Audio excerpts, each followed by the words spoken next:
Assalamualaikum warahmatullahi wabarakatuh. Pendengar setia Radio Irsad, saya akan membacakan berita untuk hari ini, Kamis 8 Mei 2025.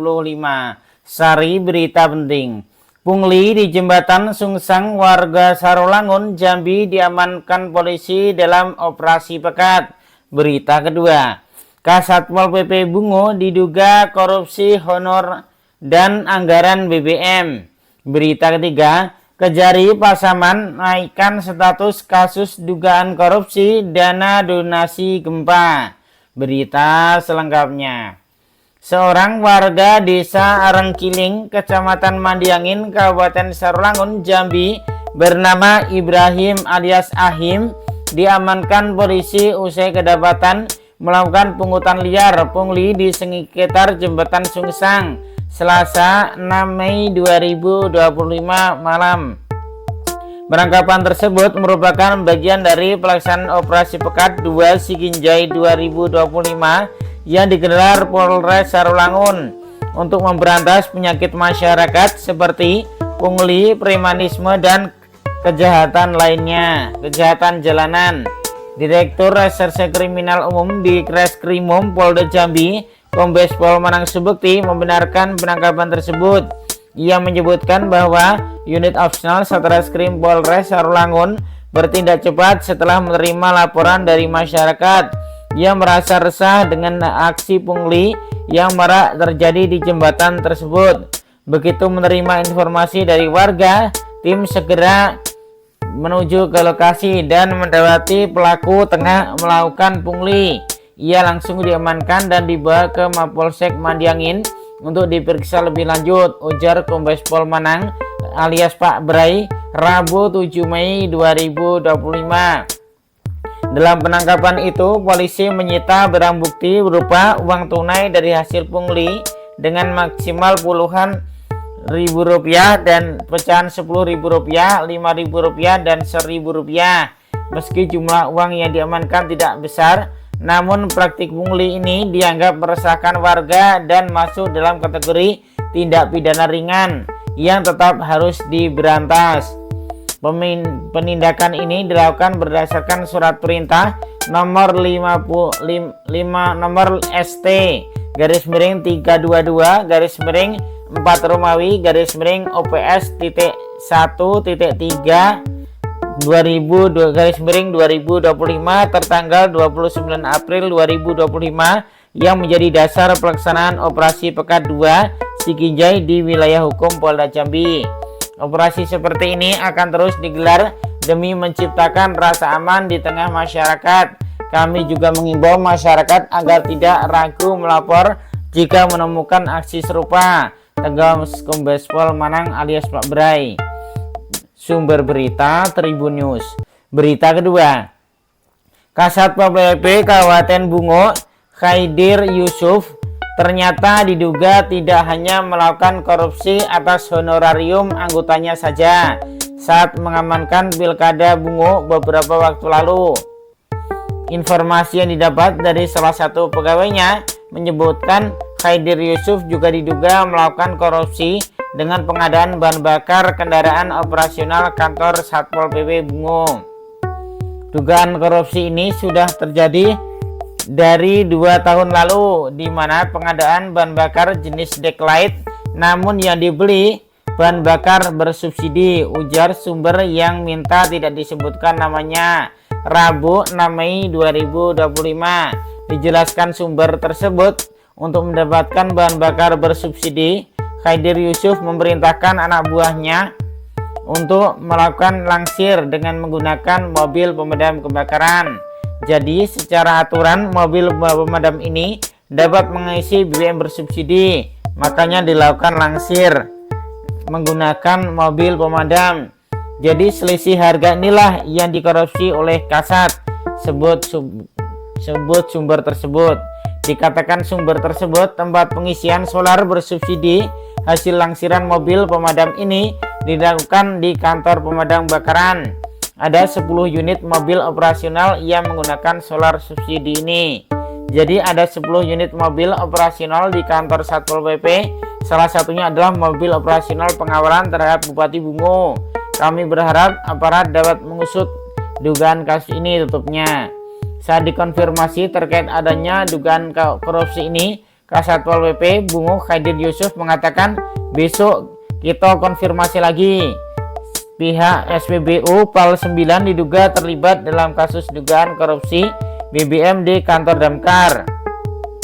Pihak stasiun pengisian BBM bahan bakar umum SPBU PAL 9 diduga terlibat dalam kasus korupsi bahan bakar di kantor Satpol PP Bungo.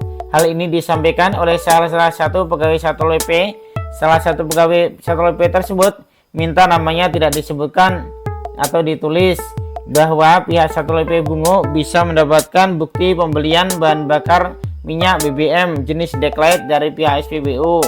Jadi 10 unit kendaraan operasional Pol PP Bungo ini tidak pernah mengisi BBM jenis Declight. Tapi kenapa mereka bisa mendapatkan bukti pembelian dari pihak SPBU? Makanya pihak SPBU diduga terlibat, sebutnya. Sumber juga mengatakan jika seandainya pihak SPBU membantah, maka ia menantang dengan menunjukkan bukti video rekaman CCTV sesuai dengan waktu dan tanggal bukti pembelian yang didapat. Zaman sekarang sudah canggih, bahkan struk bukti pembelian itu kan ada jam dan tanggalnya. Silahkan kita cek dengan rekaman CCTV di pihak SPBU. Dan saya pastikan tidak ada, sebut sumber.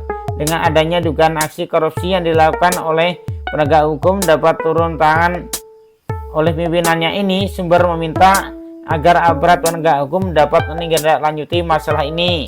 Kami berharap aparat mau turun dan menindaklanjuti laporan kami.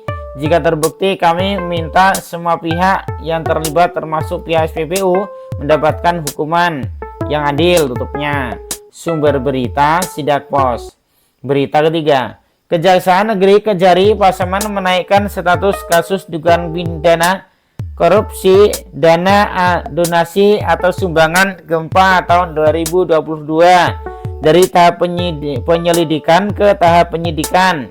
Kepala Kejari Pasaman Sobeng Suranedal Rabu 7 Mei 2025 mengatakan untuk penanganan perkara dugaan tindak pidana korupsi dalam pengelolaan dana donasi gempa Malampah tahun 2022 dari tahap penyelidikan, tim jaksa penyelidik telah melakukan pemeriksaan terhadap 15 orang saksi dan juga pengumpulan data serta dokumen-dokumen. Setelah diekspos hasil penyelidikan tersebut, jaksa penyelidik telah yakin dan sepakat menemukan adanya suatu peristiwa pidana, sehingga atas dasar hal tersebut jaksa penyelidik telah mengajukan pendapatnya kepada saya untuk dinaikkan prosesnya ke penyidikan. Peningkatan status perkara ini dilakukan setelah tim jaksa penyelidik menemukan barang bukti awal yang cukup terkait dengan penyimpangan dalam pengelolaan dana bantuan di Badan Penanggulangan Bencana Daerah BPBD Pasaman. Surat perintah penyidikan telah diterbitkan dengan nomor print strip 01-L.3.18-2025 tertanggal 5 Mei 2025. Dalam surat tersebut 7 orang jaksa penyidik dituntut untuk mengusut tuntas kasus ini yang berkaitan dengan dana donasi atau sumbangan pasca gempa yang melanda Nagari Malapeh pada Februari 2022. Kami berkomitmen untuk menuntaskan kasus ini. Ini bukan hanya mewajibkan hukum tetapi juga tanggung jawab moral untuk memastikan dana kemanusiaan tidak diselewengkan, tegas Sobeng. Peristiwa ini bermula ketika gempa bumi Galudo yang mengguncang Nagari Malapeh pada awal 2022 dan menyebabkan kerusakan parah pada pemukiman warga. Sebagai bentuk kepedulian, pemerintah membuka rekening khusus untuk menampung donasi yang kemudian berhasil menghimpun dana hingga 2 miliar rupiah. Namun pada Januari 2024, Kajari Pasaman menerima laporan dari masyarakat mengenai dugaan penyimpangan penggunaan dana tersebut. Sebagai tindak lanjut, diterbitkannya surat perintah penyelidikan. Menurut hasil audit dari inspektorat, ditemukan indikasi penyelewengan dana sebesar sekitar 600 juta rupiah. Pemeriksaan sempat dihentikan sementara karena pelaksanaan pilkada, di mana salah satu calon adalah mantan sekretaris daerah Mara Unda ikut diperiksa dalam kasus ini. Setelah pemungutan suara ulang pilkada selesai, Kajari Pasaman melanjutkan penyelidikan kasus tersebut. Hingga saat ini sebanyak 15 orang telah diperiksa sebagai saksi, termasuk warga, bendahara, kepala pelaksana BPD, dan mantan sekretaris daerah. Sumber berita Harian Singgalang. Demikian berita untuk hari ini. Terima kasih atas perhatian Anda. Wassalamualaikum warahmatullahi wabarakatuh.